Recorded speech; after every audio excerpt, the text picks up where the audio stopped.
Oh, hey there. So I was reminded today of a story, and this was a person that somebody that I knew them personally. Okay. Now he came to a point in his life where he did not want to live any longer. And so he put a double-barreled shotgun into his mouth and he pulled the trigger and he blew half of his face off.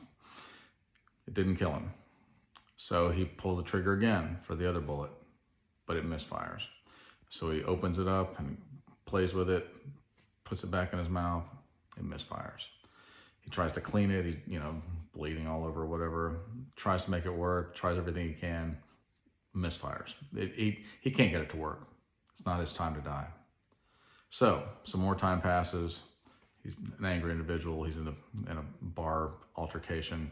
He shoots the guy 5 times in the chest and kills him. So he goes to jail for murder. He's in there for a very long time, naturally. And while he's in jail, he ends up getting saved and he becomes a Christian. And I oftentimes think about that because sometimes people are like, I don't want to live like this anymore. And they're like, I'm going to force God's hand. I'm going to get out of here. And you're like, but you're not. You can't run from your problems. That's the thing, is you can't run from your problems. You think you can. You can try to run for a little while, but all you're going to do is make your problems bigger, right? You have to face your problems. You have to man up because your problems will find you.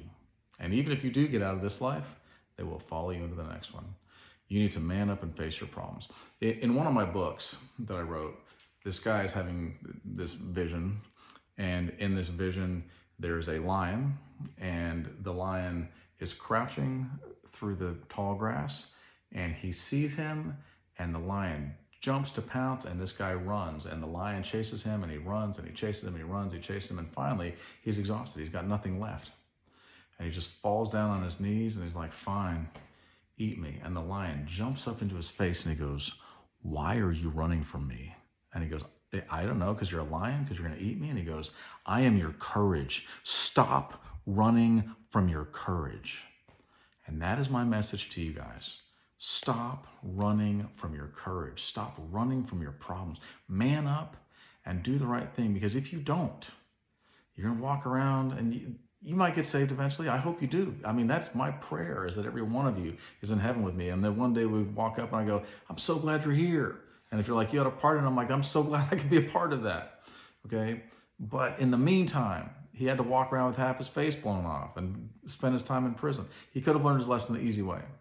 And we can too, or we can learn our lesson the hard way. And I don't want you to have to learn your lesson the hard way. So man up and face your problems and do the right thing. Get your life right with Jesus. Love you.